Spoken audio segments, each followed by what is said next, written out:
Haleluya, haleluya. Sidang Jemaat El Bethel yang dikasihi oleh Tuhan kita, Yesus Kristus. Malam ini, hari Jumat, kita kembali dalam acara His Mighty Touch, jamahan kuasanya, dengan tema Expect the Miracle Every Day. Harapkan mujizat Allah tiap-tiap hari. Nah, sebelum kita lanjut, ingat baik-baik, kita Indonesia sudah mulai memasuki era new normal. Tatanan kehidupan yang baru.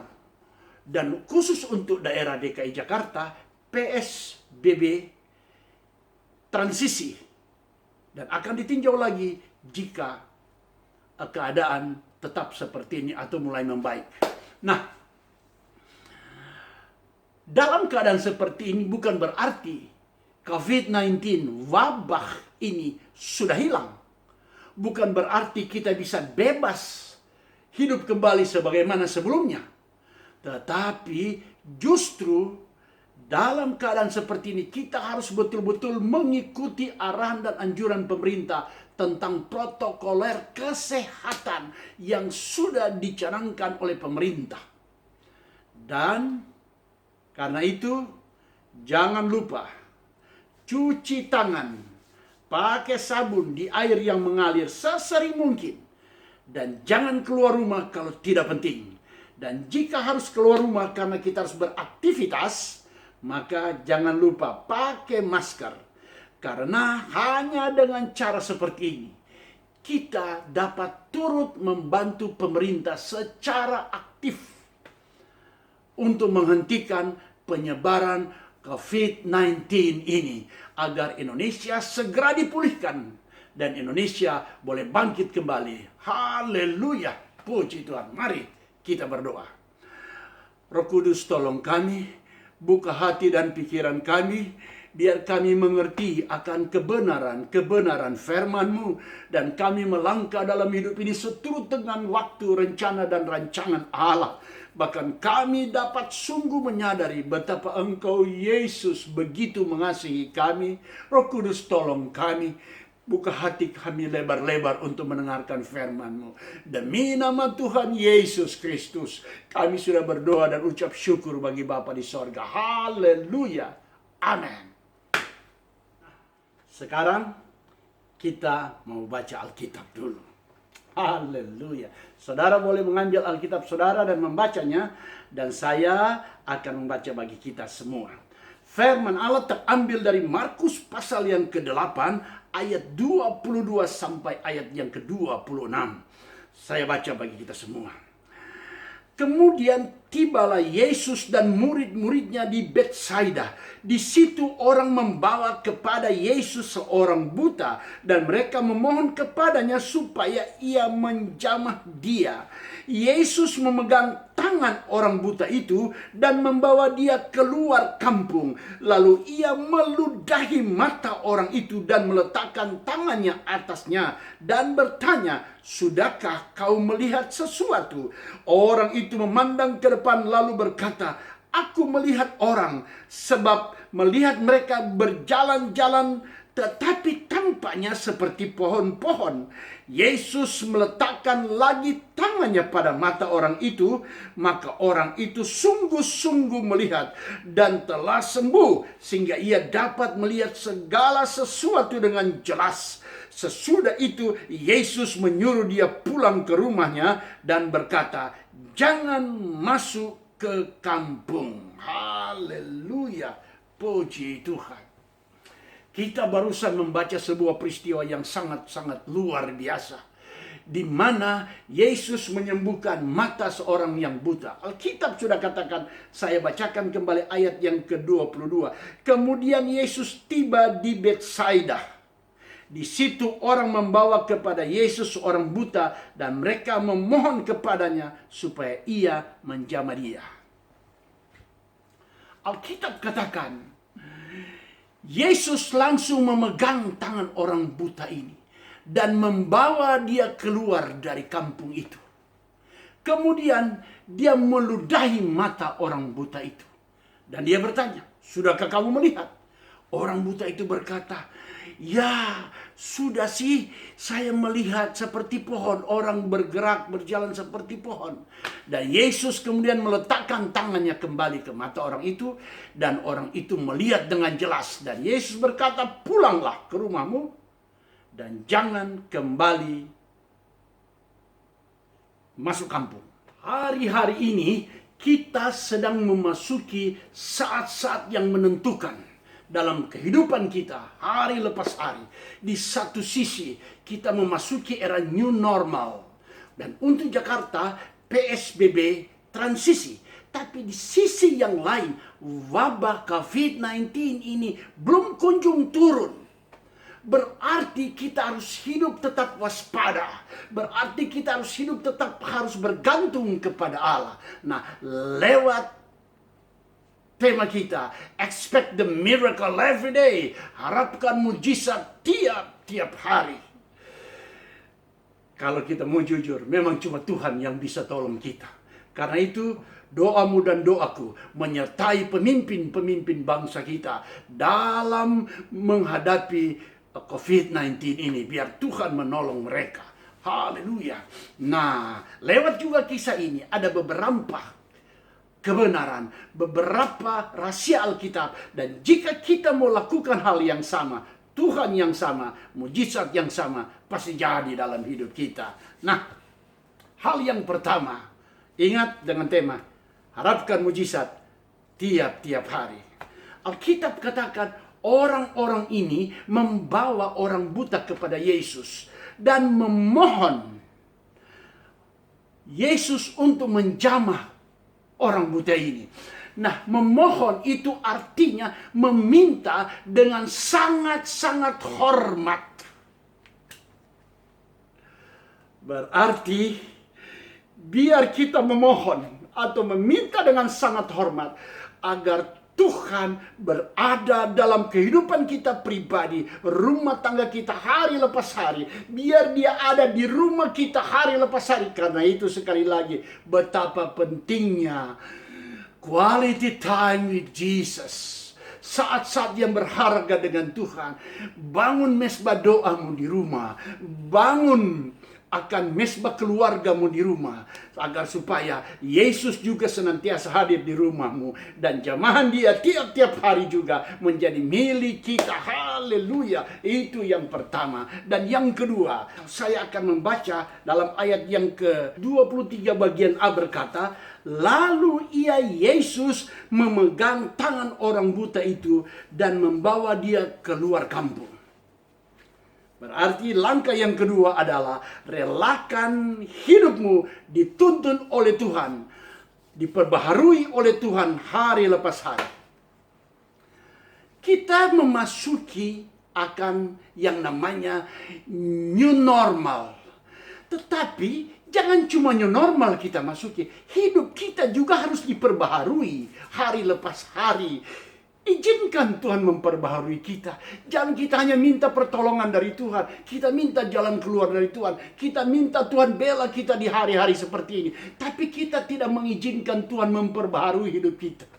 Karena itu, baca Alkitab tiap hari. Dan percayalah, firman Allah akan merubah hidup kita. Dan kita akan menjadi manusia yang baru, yang tentu hidup baru, dan diberkati oleh Allah secara luar biasa. Dan engkau akan melihat, saya akan melihat betapa hebat Tuhan kita. Kalau dia tuntun kita, kita akan berjalan dari satu kemenangan kepada kemenangan yang lain.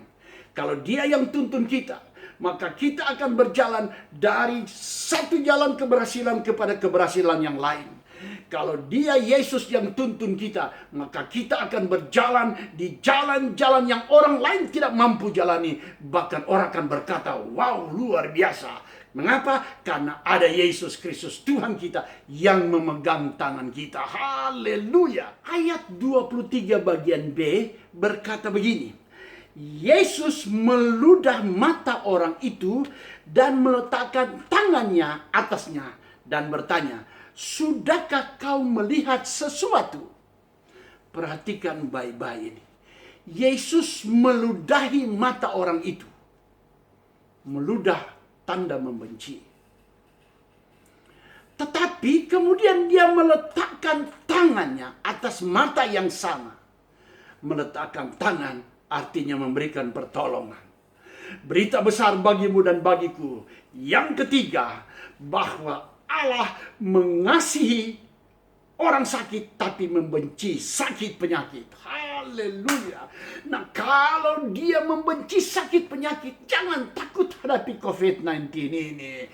Kalau dia mengasihi orang sakit, saudara-saudara sebangsaku yang dalam keadaan sakit karena terpapar COVID-19 atau apapun sakit penyakit yang sedang kau hadapi, dengar sekali lagi berita ini. Yesus mengasihimu, dan kalau dia mengasihimu dan engkau mau lakukan perintahnya, kau mau izinkan dia menuntun hidupmu dibaharui hari lepas hari, engkau lihat zaman kesembuhan menjadi milikmu. Engkau lihat penyakit tidak berkuasa atas hidupmu dan nyawamu. Mengapa? Karena Yesus Kristus mengasihi engkau. Berarti jangan takut kita beraktivitas hari lepas hari. Kita tetap memang waspada, tetapi andalkan Tuhan, karena dia mengasihi kita. Dia membenci sakit penyakit. Berarti pembelaan Allah menjadi milikmu dan milikku hari lepas hari. Haleluya. Ayat yang ke-24 berkata begini. Orang itu memandang ke depan lalu berkata, aku melihat orang sebab melihat mereka berjalan-jalan tetapi tampaknya seperti pohon-pohon. Yesus meletakkan lagi tangannya pada mata orang itu. Maka orang itu sungguh-sungguh melihat dan telah sembuh, sehingga ia dapat melihat segala sesuatu dengan jelas. Nah, yang saya mau jelaskan di sini, saya teringat dalam Yohanes pasal yang ke-9, mulai ayat pertama dan seterusnya, bagaimana Yesus menyembuhkan seorang buta sejak lahir. Alkitab katakan, Yesus dia meludah ke tanah, dan dia mengaduk-aduk tanah itu, kemudian dia tempelkan ke mata orang buta itu, kemudian dia berkata, pergi basuhlah matamu di dalam kolam Siloam. Penyakit yang sama, buta, tetapi caranya berbeda. Artinya apa? Ini kebenaran yang keempat. Bahwa untuk melaksanakan mujizatnya, Yesus tidak terikat dengan satu metode. Dalam melayani Tuhan dan pekerjaan Tuhan, kita seringkali membuat metode-metode dalam pelayanan kita. Tidak ada yang salah dengan kita membuat metode. Tetapi menjadi salah ketika kita hanya menganggap bahwa hanya lewat metode itu mujizat Allah boleh jadi. Kita membingkai Allah dan kuasanya hanya dengan sebuah metode. Dan lebih salah lagi ketika kita menganggap cuma ini metode yang benar dan yang lain salah. Di satu sisi juga bahwa Allah tidak terikat dengan sebuah metode. Artinya dia, Tuhan Yesus, punya terlalu banyak cara untuk menolongmu dan menolongku. Apapun situasi dan keadaan yang kita hadapi, dia punya banyak cara untuk menolong kita. Kalau demikian, jangan takut hadapi hidup ini. Tidak ada jalan buntu bagi Yesus Kristus Tuhan. Dia terlalu banyak cara untuk menolongmu dan menolongku. Kalau jalan hidup kita terlalu terjal, dia mampu meratakan. Kalau jalan hidup kita terlalu sulit, dia mampu mempermudah. Kalau toh tidak ada jalan, dia mampu buat jalan baru. Haleluya. Dia Yesus punya banyak cara. Ayat yang ke-26 berkata begini. Sesudah itu Yesus menyuruh dia pulang ke rumahnya dan berkata, jangan masuk ke kampung. Nah, sesudah Yesus menyembuhkan orang buta ini, dia berkata pulang ke rumah.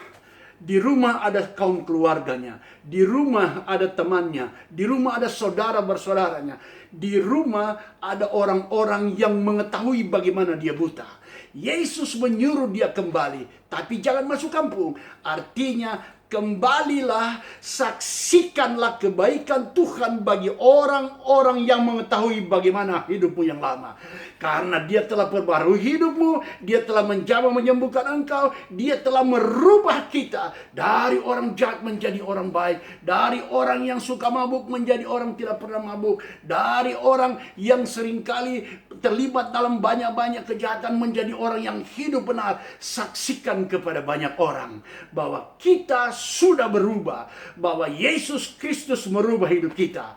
Karena itu saudaraku, dalam situasi keadaan seperti ini, sekali lagi saya mau sampaikan, jangan main-main dengan hidup kita. Relakan Dia menuntut engkau, relakan Dia menjamah engkau, relakan Dia merubah hidupmu, dan jadilah saksi bagi Yesus. Agar supaya biar dunia tahu, Indonesia tahu, Yesus Kristus Tuhan adalah jawaban bagimu dan bagiku. Haleluya. Amin. Mari kita berdoa. Haleluya, haleluya. Saudaraku yang dikasihi Tuhan Yesus Kristus, hari ini kita mau beriman. Tuhan menjamah dan menyembuhkan engkau dari sakit penyakit. Karena itu engkau sidang jemaat yang hadir dan mendengar dan menonton acara ini, engkau datang dalam keadaan sakit, maka angkat tangan kanan tinggi di atas kepala, dan tangan kirimu taruh di mana bagian tubuhmu yang sakit dengan iman. Sakit di kepala, taruh di kepala tangan kirimu. Sakit dada, jantung, paru-paru, taruh di dada tangan kirimu. Sakit perut, sakit mah liver, masalah kandungan, tidak hamil sudah beberapa tahun menikah, taruh di perut tangan kirimu.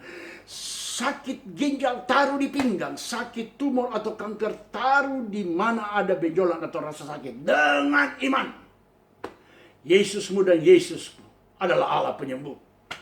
Mari kita berdoa di dalam nama Tuhan Yesus Kristus. Tuhan, Engkau melihat kekasih-kekasih yang mengangkat tangan pada hari ini. Tuhan, kami percaya Engkau. Kami percaya akan kuasa-Mu. Engkau Yehova Rafa Garesa Healer, Allah penyembuh.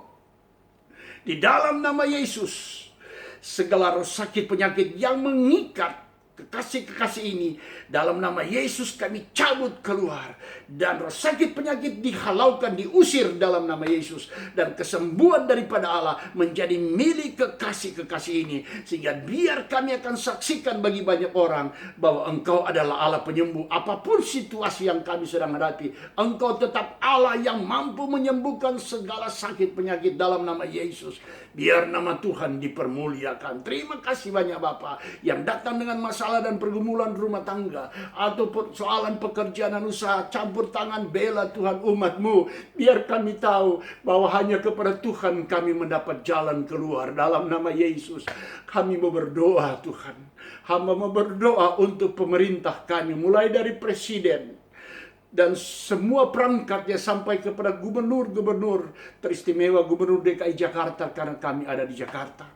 Hamba mohon pertolongan Tuhan, hikmat, akal budi dan kekuatan dari Tuhan, dan kesehatan dari Tuhan boleh menjadi milik pemimpin-pemimpin kami ini Tuhan. Agar mereka boleh menjadi alat Tuhan, perpanjangan tangan Tuhan untuk menghentikan penyebaran COVID-19 ini. Hamba berdoa buat para dokter dan para medis Tuhan. Mereka adalah ujung tombaknya. Mereka adalah perpanjangan tangan Allah untuk membawa kesembuhan bagi saudara-saudara sebangsa kami yang terpapar penyakit ini. Tuhan, jaga mereka secara pribadi, keluarga mereka Tuhan, sehingga mereka tetap sehat dan melayani, membawa kesembuhan bagi banyak orang, dan nama Tuhan dipermuliakan. Hamba berdoa khusus Tuhan buat jemaat yang Kau percayakan bagi hamba. Tuhan, tudungi dengan kuasa darah-Mu, sehingga tidak ada seorang pun yang akan terpapar dengan sakit penyakit, dengan wabah ini dalam nama Yesus. Tolong umat-Mu dan cukupkan semua kebutuhan mereka melewati hari-hari yang sulit ini. Kami percaya Engkau mengasihi kami dan Engkau tidak akan pernah tinggalkan kami. Dan kami beriman bahwa kami akan melewati masa sulit ini. Dan Indonesia pasti dipulihkan. Indonesia pasti akan bangkit kembali. Nama Tuhan dipermuliakan. Di dalam nama Tuhan Yesus Kristus, hamba sudah berdoa dan ucap syukur bagi Bapa di sorga. Haleluya. Amin. Harapkan mujizat tiap-tiap hari. Haleluya.